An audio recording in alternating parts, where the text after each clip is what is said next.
G'day, Astrid. Welcome to Landscape Photography World. I hope you're doing well. Thank you for agreeing to be on the show. Yeah, thank you for having me. I'm pretty good. It's hot outside, but that's what it is. I'm passionate to be here. Excellent. It's a little bit cooler where I am. We've got a breeze blowing, gusts up to 125 kilometres an hour. Oh, It's a little breezy, but let's not stop the conversation. Why don't we start with what photography is in your life? What does photography mean to you? oh, that's a good question because I started photography pretty late in my life. Actually, I've picked up a camera first 10 years ago Okay. in 2015. And this was after an extended period of caregiving for my parents. And when my mother finally died, I felt that there was nothing left of me and I needed something for myself. And that's when I got a camera. I was just running around, pointing it at stuff that I liked, that I felt was interesting. But I didn't get really, so at that point, it was a lifesaver because I wanted to gain my own life back, do something for myself.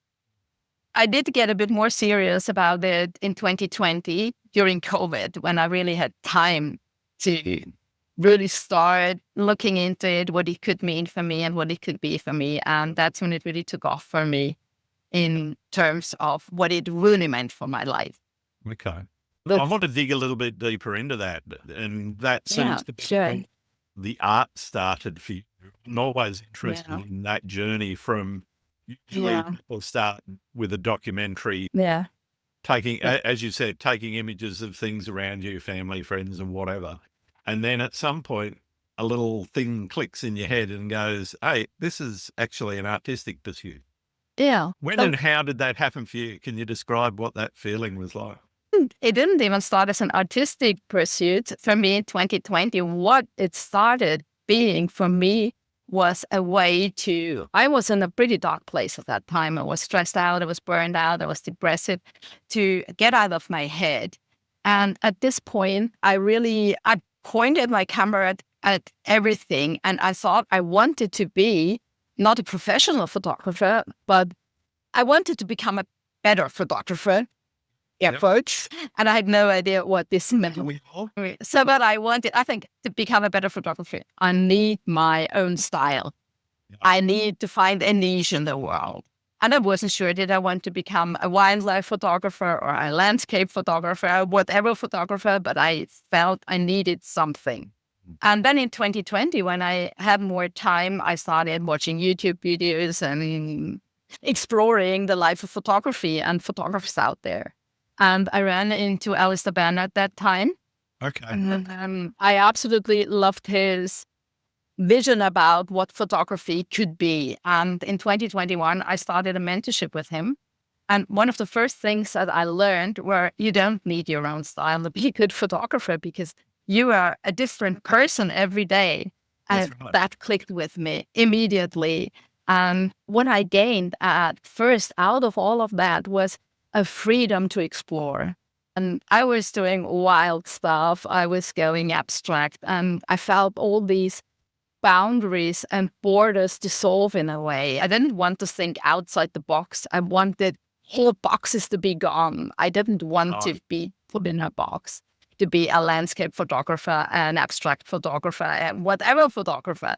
And that was amazing for me. And the moment it started helping me with my mental health, and it started helping me to explore myself more, it in a way started to become an artistic pursuit, but I wasn't really conscious about that at that time. That took me way longer. But what it was for me was something where I could pour all my emotions into. Because I was not a very open person. I was very closed down and wearing an armor and being very guarded around other people. And for me, photography became a door opener for so many things. And that's when I became really passionate about it. So that's where the beginnings. Fantastic. I really love that for you. And I think that journey is something that's just absolutely wonderful to hear. What motivates you creatively now that you've gone through the doorway, if you like, into the artistic pursuit of photography, what is the motivation that keeps you going? First of all, nature is an inspiration for me, has always been an inspiration for me. But as you will have seen, it's not so much documenting just what's out there. So I'm trying to show not what I see necessarily, but what I feel when I see these things. It's like a whole body experience. So that's a huge motivation for me. And I think another huge motivation for me is just my own curiosity. And I like to see things from sometimes a weird perspective and a different viewpoint. So what I like doing when I'm out in nature, when I'm pointing my camera at stuff, is seeing differently in a way. Alistair and I sometimes are joking that I'm making photographs of nothing, because when I started my photography with a mirrorless camera, so I always saw things through my viewfinder. And sometimes I just fall into, I'm in an environment and I look through my viewfinder and I play with all the settings and I see things that are not there, that you can't see with your own eyes. And this is what just gives me a lot of joy. I see what's out there, but sometimes what I see in my camera is like a third eye that I have somewhere. Oh. Seeing something differently, that's what's important for me. And that's what makes it fun. And at some point, I stopped just limiting myself to photography and I started exploring other techniques. So first I started with playing with photography, with multiple exposures and composites and stuff like that. Then I started collaging and painting and jelly printing and cyanotyping. And at the moment, there is just a wealth out there in the world to be explored. And I love that. Fantastic. I'd like to talk a little bit more about that expressive photography, as I know Alistair calls it, and how that has evolved for you. Looking at photography from an expression of feelings as opposed to necessarily that what you're seeing and documenting what you're seeing. Yeah. I'm really interested in how that journey has happened for you and how long it took you to get your head around expressing feeling as opposed to expressing just what you I'm still on the path. It's not something that's finished somewhere. So it's like a good friend told me a while ago when I was talking about perfection, because I'm really afraid of perfection. I don't like perfection. I'm always looking for the imperfect and for the weird and the odd stuff. And what she said to me was, and that resonated, was the word perfection, it comes from being finished. When it's perfect, it's finished, it's done. There is no further evolution. And that's why I like to stay with the imperfect stuff. And when you're talking about the development of expressing my feelings with photography, as I said at the beginning, it was this, because I was not in a good place and I wasn't capable of talking about that. So using my photography, and my stuff was really dark at that time, dark and weird, and it was not something you would put on Instagram and expect a lot of. There's some pretty weird stuff on Instagram. Yeah, but that was my possibility to express all that stuff that couldn't go anywhere, that I wasn't able to talk about. And it was at this point not so much expressing something for somebody else to understand, but just getting it out of my system. Yeah. Then for a while, I really tried to express things and make them really clear what I'm feeling through my photography, somehow expecting other people to understand what it was about. And then I realized that's not going to happen, because this is a sort of communication that's even more complicated than oral communication, because when we are talking to each other, we never fully understand what the other person means. No. And it's much worse with a visual language, because it's so subjective. So for me, it was always important that I feel something when I take a photo in the field. It's not, I don't know what I feel at that moment. It's just something happens and I react to visual triggers, but also to other sensual triggers, something I hear, bird song or the light coming in, whatever. But when I open that photo in Lightroom or whatever software I might use, and I feel a connection with it, then I know that I need to do something with it. Then I am there. And the connection I usually don't feel in the field. It's all reaction. It's no planning. It's just being there and soaking it all in. So I realized that at some point I can't make images or create art for other people. I need to create them. That stuff needs to be created for me first. I can put it out there, and I'm really longing for sharing and for this human connection with my work, but I don't expect that people see the same things I see when they look at it. Yeah. And it brings me a lot of joy when I get feedback and people say, this image means that for me, or that's what I see, or that's what I feel when I look at it. And it's completely different from what I was feeling when I was making this image. So yes, expressing myself, expressing something, but with a curiosity, what others might see. And the worst thing is if they don't see anything, I need to accept that. But I'd rather have them not like it or being appalled or being really, I hate it, than it does nothing for them. So fair enough. Rather polarize people than absolutely. Yeah, and I tend to do stuff where I know that triggers people and weird compositions, and I hate rules. I'm an anarchist. If I see a rule from far, I go the other way. So it's yeah. I really like that approach. My perspective, I do a lot of more, I guess, run-of-the-mill landscape photography, seascapes and that sort of thing. But I must say, I really enjoy your work, and I must say I enjoy creating stuff for the sake of creating it and seeing things that other people might not look at. It might just be a bunch of rocks in the bottom of a hollow or something. But to me, they make pleasing shapes, and so I'm going to kind of what you're doing when you're looking around the landscape and looking for things.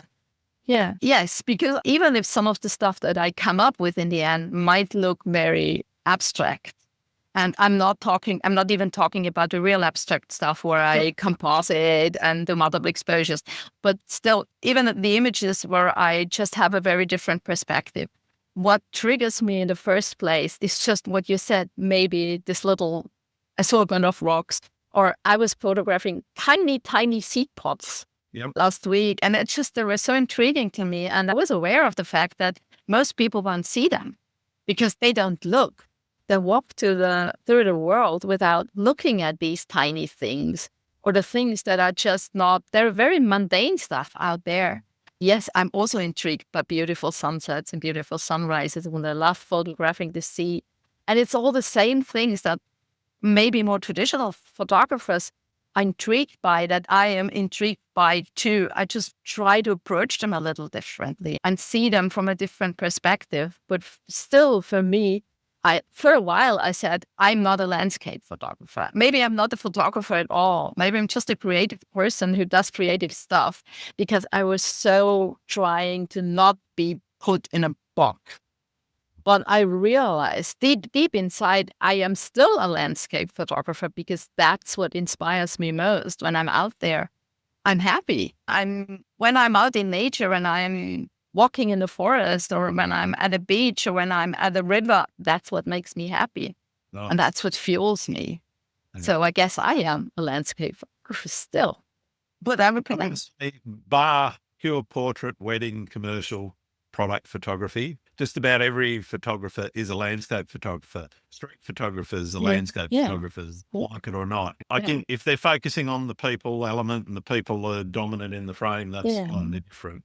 What I'm talking about is architectural street scenes, broader street views and those sorts of things. They're all part of our landscape. They might be man-made or built. They're still part of the landscape. So I take a very broad view of what landscape is. Exactly. As I say, just about everything bar your pure portraits and product photography. Landscape photography as far as Yes, yeah, it's true. And we live in this world, and it influences us and the image. Yeah. And even there are times when I come back with nothing that I like. And that's a good thing too, because we can't create 24/7 every day of the year. There are different moods, there are different. And we can't create masterpieces of that. No, definitely not. Definitely not. Yeah, and we all get Sorry, go on. Yeah, and we all get these episodes where we think, I can't do anything at the moment, nothing works. Absolutely. I think that's something we all get. I normally ask this question a bit later in the podcast, but I'll bring it up as you brought it up. What do you do when you're not feeling it, when you're feeling a lack of inspiration? What sort of things you do to try and feel good? Yeah, it's not easy. It's never been easy. At the moment, it's hard. I was sick. I am not very motivated at the moment. Sure. I go out with my camera, I come back, I look at what I have and I think, meh. Yeah. And then one thing that I like to do is do something different and just stop using the camera for a bit. And then I go into my studio and maybe do something with paint or get my hands dirty.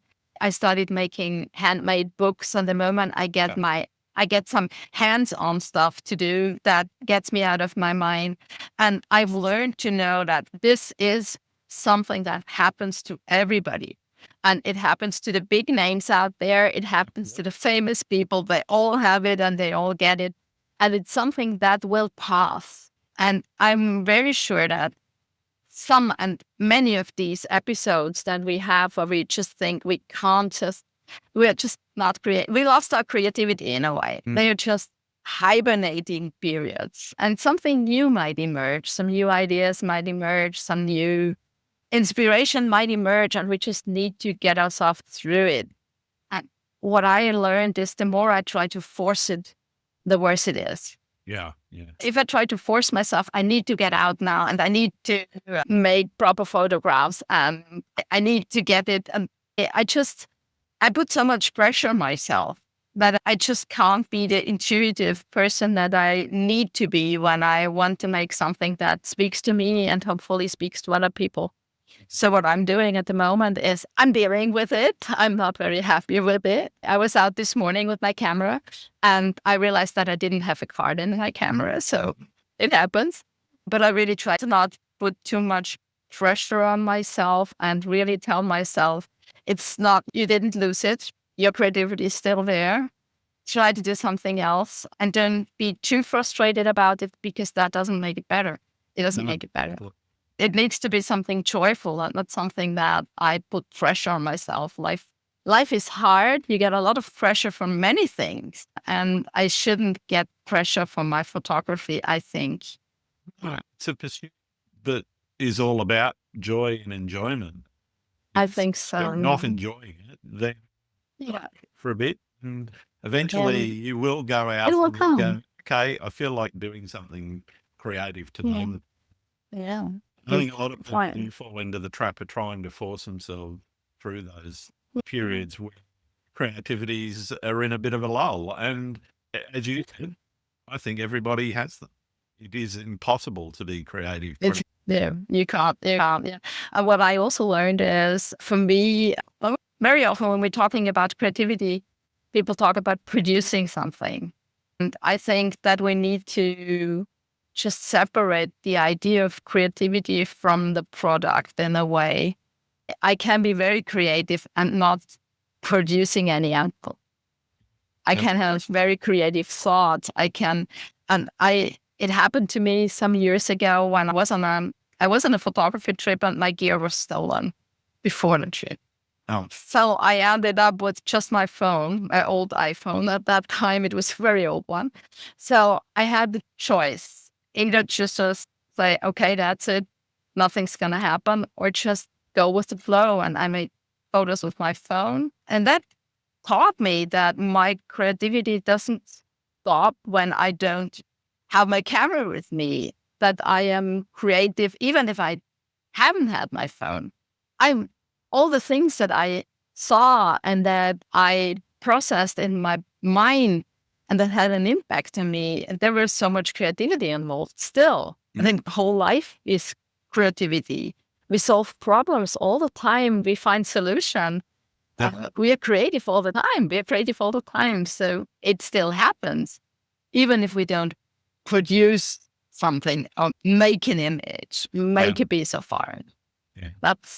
I think that sort of goes with that whole, I don't want to label everybody like this because it's not every photographer that is like content creation treadmill that cling on. Because if you want likes or you want to be seen in the photography universe, then you've got to be producing something and got to be out there every day. And that treadmill, I think, can actually be quite a grind and something that is counterproductive for creative people.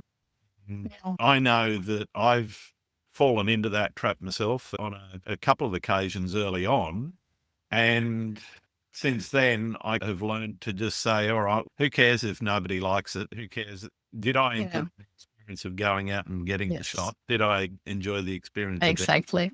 And yes, I'm sharing it with the world, but as you said earlier, if nobody likes it, okay. If they hate it, fine. But just when nothing happens, you go, but don't worry about it. And do not try to post every day now. I just post something edited. And if I go on a trip and I take some shots and I come back with, say, 50 or 60 images that I think are worthy of actually putting onto social media, I'll do it. But I don't feel any pressure to do that. And I don't feel any pressure or time pressure to actually do that every day. And I think for me, that's a far healthier place to be mentally than sitting there on that treadmill, running there. Exactly. Posting an image on Instagram and every 2 minutes checking if you have another something like that. It's just away and forget it. I remember when I started photographing and I went on a trip, I had tons and tons of images. And when I got home, I tried to edit them almost all. And of course, you always have a lot of images that just don't work. I remember that I tried so hard to make them work. So I tried to force them. I really tried to force them.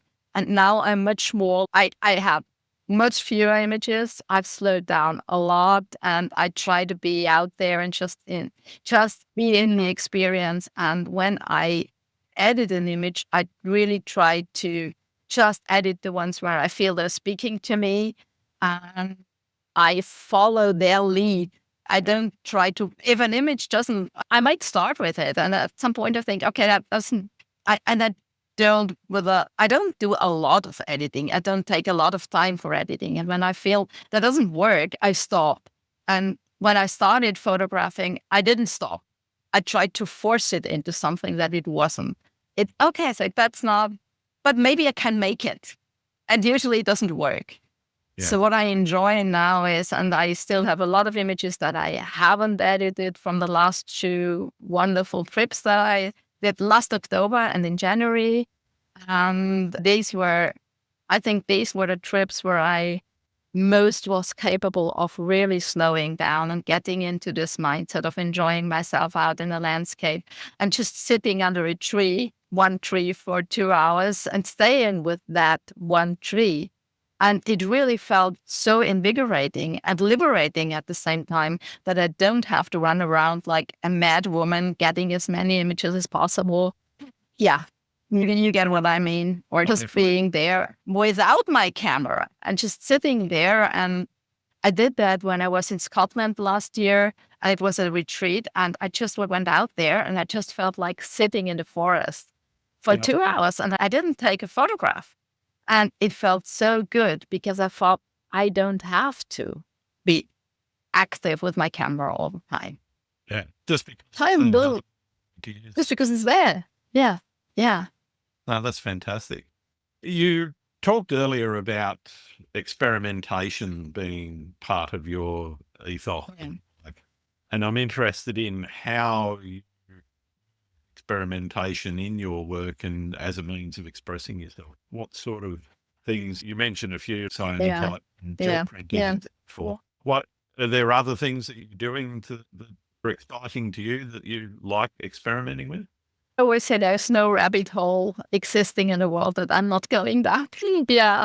But I often see things that are very intriguing. The first thing that I started experimenting with was multiple exposures. Yep. And I still like doing that, but it's too technical and too brainy for me. I like doing it, but in the end, my photography is very intuitive.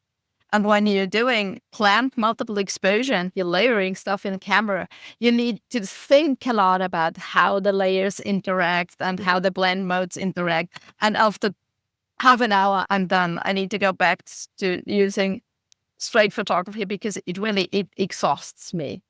And it's too much planning for me. And I get something good out of it that I like, but very often I don't. And it's the same with compositing. I love doing it, and I very often like the result. But what I often miss when I just do very abstract compositing is that inner emotional connection because it's more about the shape and about the color but there is something missing for me. So it's very hard to explain, but I feel more comfortable with the stuff that I get right out of my intuition and that I don't need to sit down at my computer and work for 2 hours and to manufacture something. I think manufactures the work. Needed to be more spontaneous and not that manufactured. So that's the first thing that I started working with. And then I started discovering all that stuff that I can do with my hands. A lot of it is still linked to photography, like cyanotypes. I started experimenting with that. Then I started trying to do stuff with my photos, print them and then put something on them, layering something on them, work them into collages. Just don't stop with a digital image because the digital image is just a digital image. I like to have things in my hands. That I tried, and then I ran into the world of artist books, which I find absolutely fascinating. So I started printing my images and making them into little booklets. And I only do them for myself or as presents for people that I love, and I give them away. But I don't. People ask me, I would like to buy one of these. I don't sell anything. It's just artist books. This stuff is a lot of work, and it's just for me.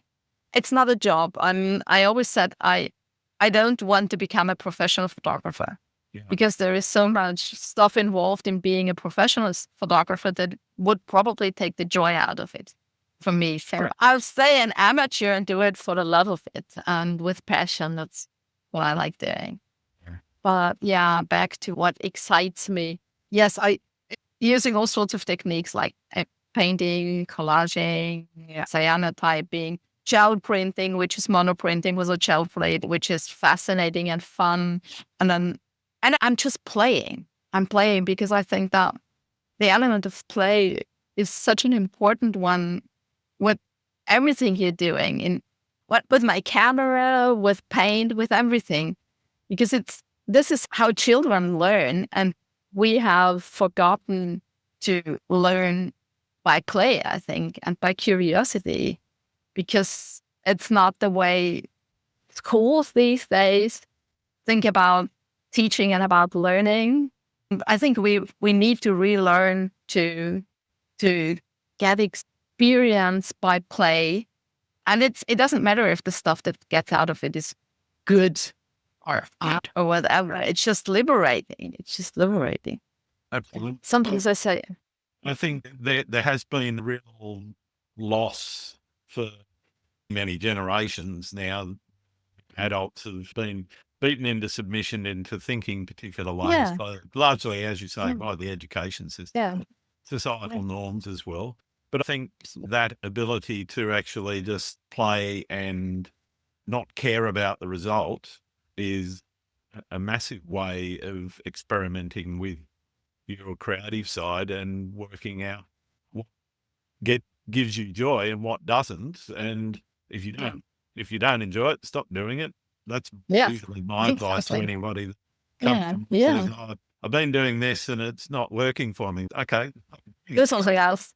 Exactly. So sometimes when I end up with something extremely abstract, sometimes I'm just running wild with my editing. And I always say that's like when you're just throwing a pocket of paint against the wall. When you feel stuck or something like that. And then I usually do something like this. It's like just action of liberation. Just do something wild. You can do everything. Nobody says you can do everything. And there is no authority, no art authority or photography authority that can tell you can't do that. No. So just do it. Yeah. And I think giving yourself the permission to try out everything, to experiment, to do everything is so important. And I remember I talked to another person once and she said, I tried that, but it doesn't work for me. And I said, then don't do it, because giving yourself permission to do everything also means giving yourself permission to not do it if you don't like it. So dumb. It's so dumb. Because she tried something I tried. And she said, it doesn't work for me. And I said, then do it. Just because I'm doing it doesn't mean it works for you. That's right. You can do everything.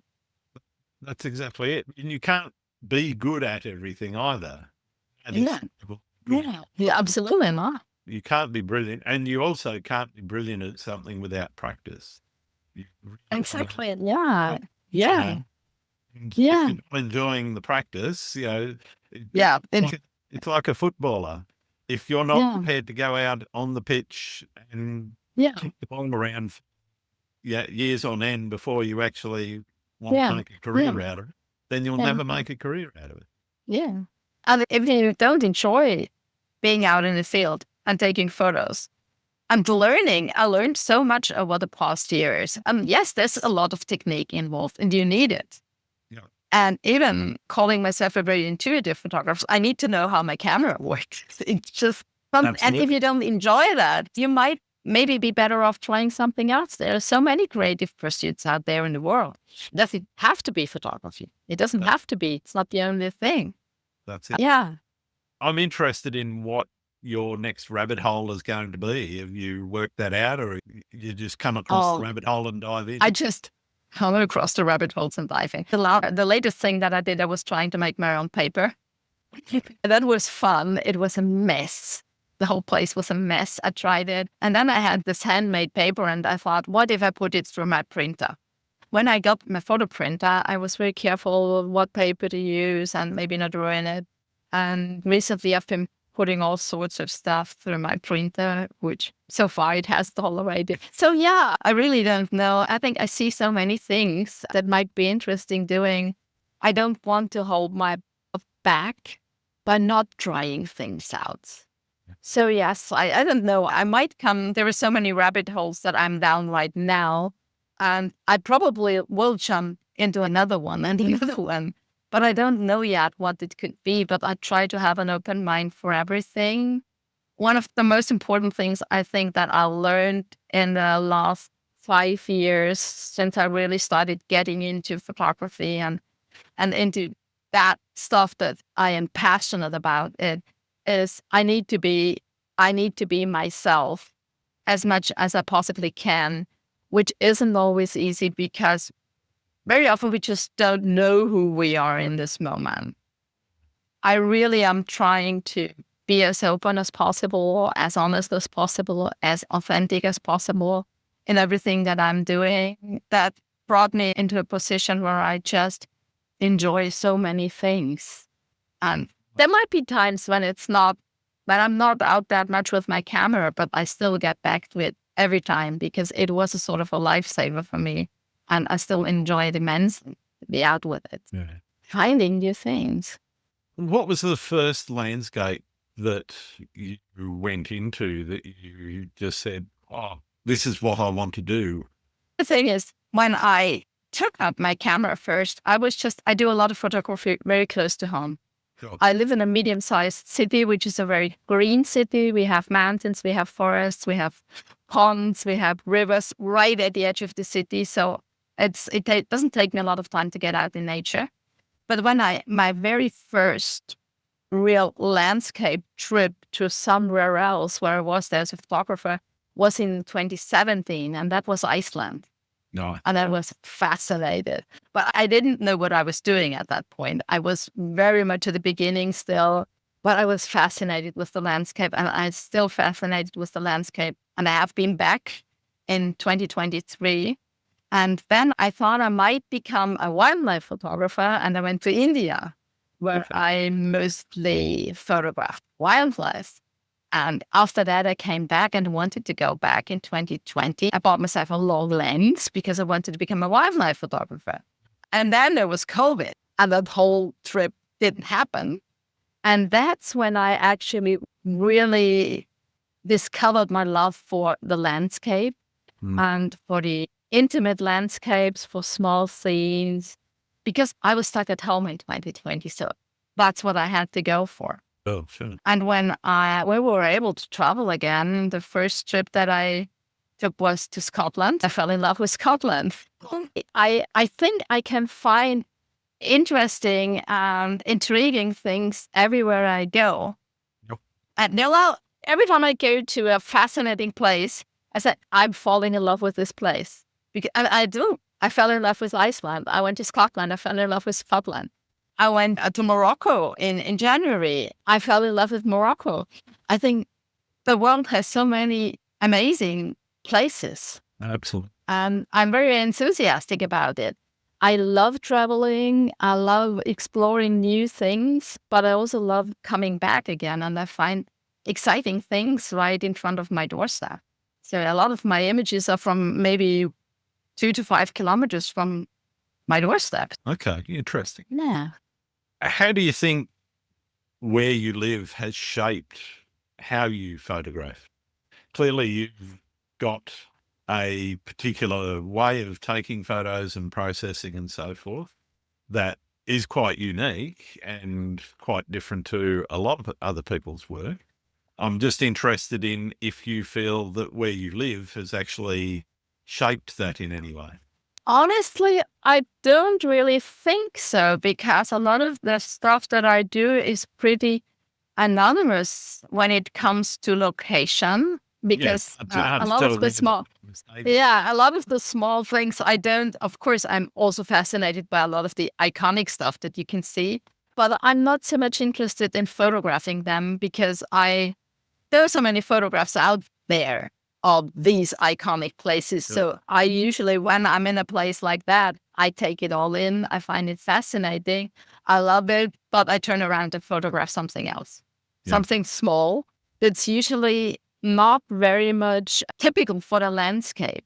So yes, when I look at the images that I made at the coast in Scotland, for instance, or in Iceland, they're very typical because I don't have the ocean. My country doesn't have an ocean, so this is very typical of these countries. But I really don't think that the place where I live has shaped my photography. I think it's more the place where I live in my mind. Okay. It's more the way I'm thinking than a physical place. Yeah. And I think that's also a reason why I said that I find things everywhere. It doesn't matter. So I love exploring places, but I don't think that they shape my way of seeing things. I might be wrong with that. I've never thought about that, but I've heard the question before where people think I'm shaped by the place where I live. And I don't think so. Actually, I don't think so. Interesting. Which is interesting, yeah. Do you have a favorite place that you keep going back to that just keeps calling you? At home or when I'm traveling? Anyway, okay. I do have a spot at home where I keep going to, and that's just a tiny pond with some little streams. I go back there all the time. It's one of my favorite places at home. And I always say, I shouldn't say that. It's nothing special. There's nothing special about it. It's just a little pond. There are some plants. There's dragonflies there. It's just there are reflections in the water. I love reflections. I love playing with water. Water is important for me. So this is definitely a place I love to go back to at home. There are many others, but this one comes to mind. And when it comes to traveling, I fell in love with Scotland. I will go back there this October again because it's just, there's so much beauty there. There were so many different things there. And I love the climate. I love the climate. It's not hot there. Yeah. So yes, there are some places in the world that I want to go back to. But I think irrespective of where they are, I find it is important to go back to places because I love exploring new places. When I get to new places, and it's not happening that often anymore now, but at the beginning it was like, I was so overwhelmed by the novelty of what I was seeing that I couldn't even see what was there. I was just pressing the shutter all the time, and I ended up with a lot of stuff, but I didn't really see. I didn't connect with the landscape. And where I am now is I'm far more aware of a place when I'm going there, and I want to spend more time there. So I want to go back there again and again. I want to engage. And every time I go to a place that I know or that I have been before, I see new things. I keep finding stuff that's intriguing to me, even in front of my doorstep. Yes, I probably keep going back to places. Like I can't travel. I can't travel that much. I travel, but it's not. I know people who go on 10, 12 trips a year. That's not possible for me. I have a day job and I need to earn money, and yeah. But when I travel, I want to see new places, but I love going back to places that I know too. Yeah, because I love having this connection. Yeah, fantastic. What's your most memorable photography experience? Oh, most memorable. I think one of the most memorable, I didn't have a few most memorable, which is not possible. But I think what I really enjoyed a lot was the trip to Iceland in 2023, where we were inundated in storms and rain for 10 days. It was amazing. So there was a lot of fun, weird fun. We were wet, we were cold, and it was just really amazing.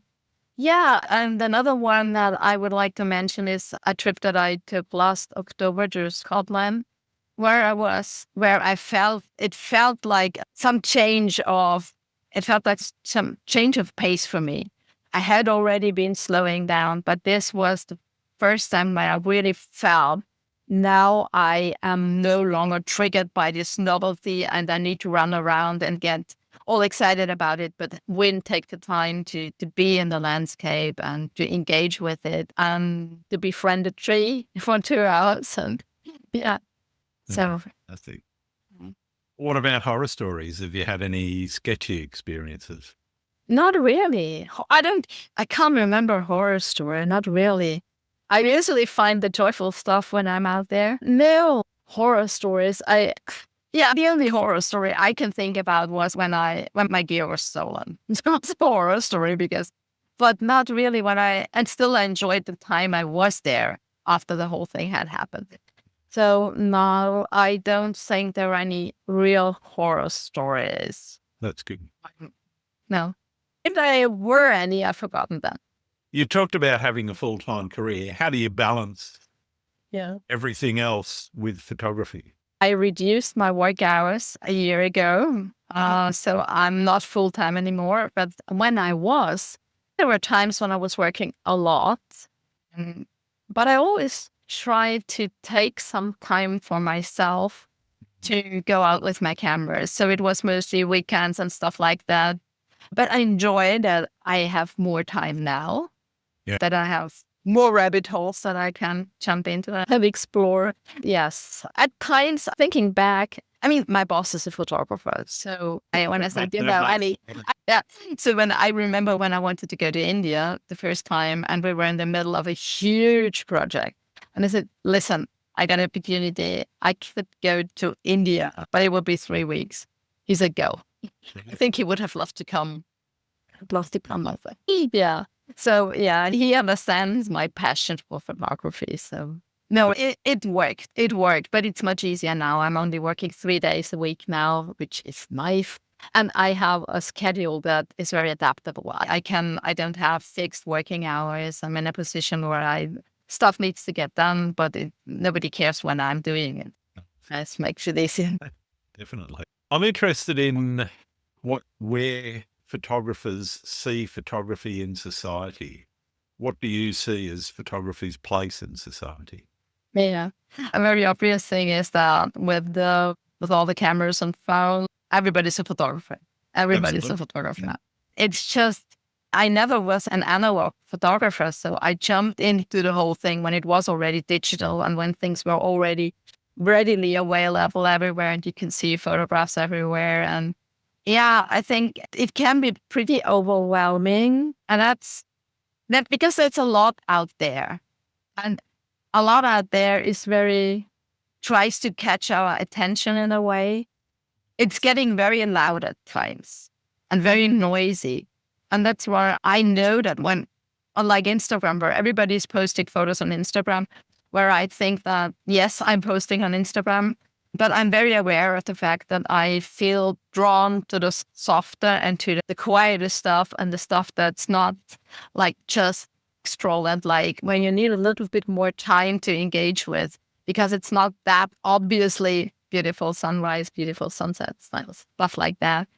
So yes, there's a lot of photography out there. So I think if people really want to become professional photographers, it must be extremely difficult to get a foot down in a world where everybody says, I can do that myself. I can do that myself. It's getting harder for professional photographers. Definitely. Landscape. Definitely. To make money. Definitely. Yeah, absolutely. On out of stock photography, that's just about yeah. Yeah. It is for me. Yeah. And so I think like I don't know, is there anybody living off selling prints anymore? Because that's really difficult. I think you need to do workshops, you need to do a lot of stuff you need to do a lot of stuff that's probably not photography and that's probably not fun. And that was always my thing. I have a job and I want this to be my passion. I don't want to be burdened with the stuff that I don't like doing. And I don't want to be dependent on producing things that other people like. Yeah. So I might be sad if somebody doesn't like my image, but it doesn't hurt me financially. Yeah. And it's not a threat to my existence if people don't like my images. So that's the thing. I think it's getting really difficult, and it's really hard to do something different sometimes. And I think for people who make a living from photography, it's even harder because people have expectations. And if you do something differently than you used to do, it's pretty hard to keep your audience, I think. Oh, definitely. So, yeah. I know photographers, and I know a lot of photographers who make their living with, and I don't envy them. I really don't. I don't. Even if they love what they're doing, I wouldn't want to do it. I wouldn't want to. What do you see as the biggest challenge facing photographers right now?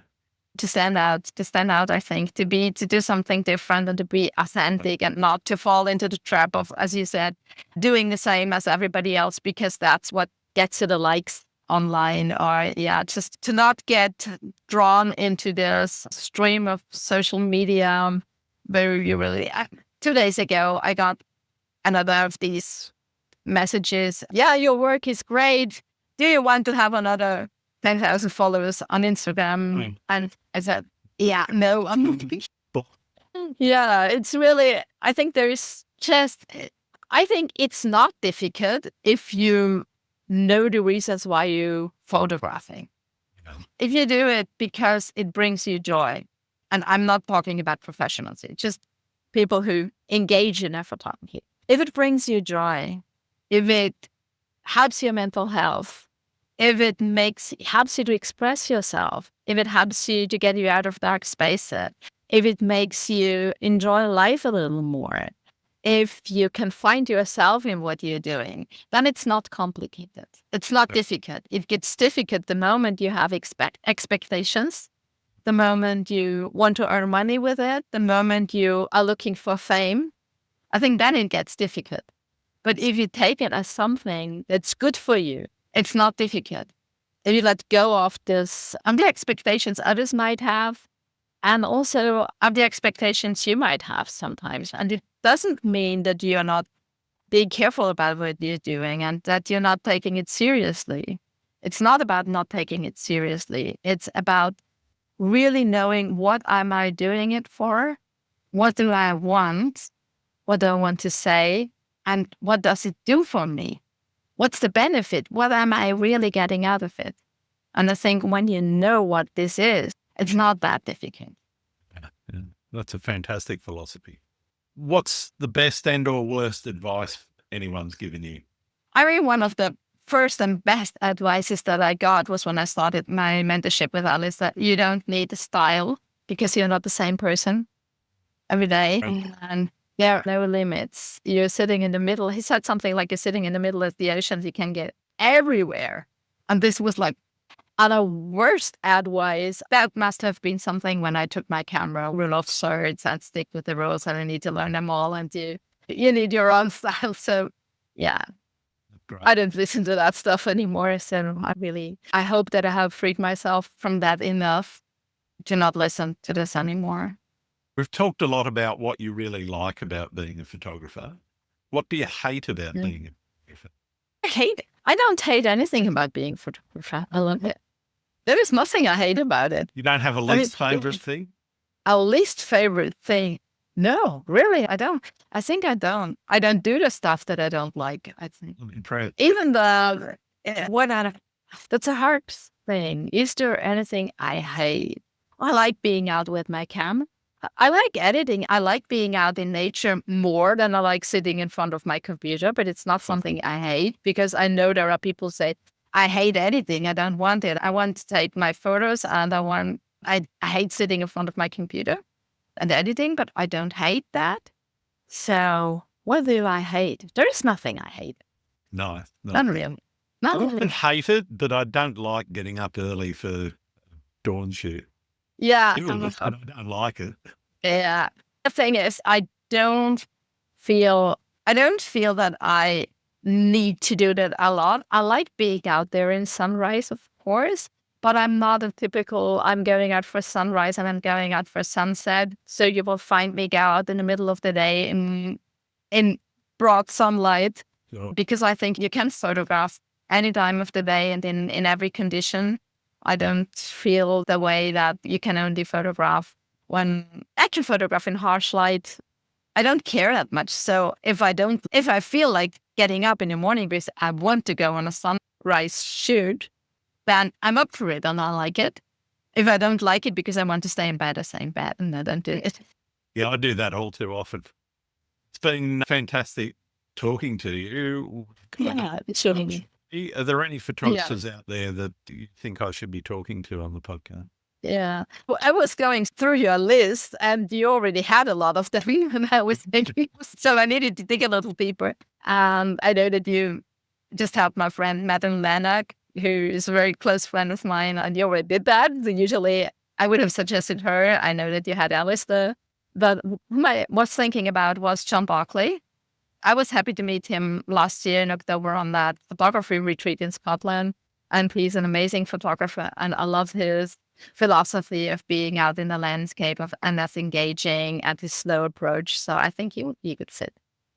I didn't see him on your list yet. So I haven't spoken to him. And I don't believe he's even on my list. I've got a very long list, but I don't. Oh, yeah.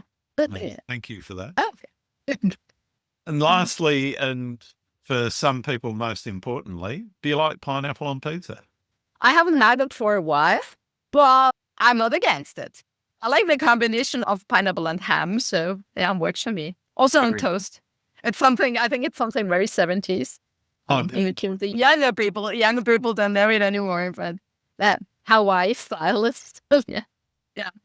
All right. Thank you, Astrid. It's been wonderful getting to know you and spending some time talking to you. And I really enjoyed our conversation and hope you did too. Where can people find you? I did. I have a website where I have some of my work. I'm on Instagram and I'm on Facebook. I post there sub-regularly. And what I started at the beginning of the year is a short newsletter. I call it Musings, where people could sign up for. And it's mostly some thoughts I have and something occurs to me, and there is some images in there. So yeah, that's where I can find. Thanks very much, Astrid. Thank you very much for having me. I enjoyed it a lot. It was a great conversation. Right. Have you tried to challenge yourself with your landscape photography and gone down some rabbit holes? Please leave a comment below and let me know the rabbit holes you've been down and the ones that you're looking forward to getting down. Thanks again for listening to Landscape Photography World. I hope you enjoyed the show, and keep listening because I'll be joined by some great guests in upcoming episodes. You can find my work in this podcast at gruntswinburnphotography.com, along with prints and photography gear. I'm also on Vero, Photo, YouTube, Instagram, and Facebook. Don't forget to like and subscribe. I'm Grant Swinburne, and I hope to see you out shooting soon.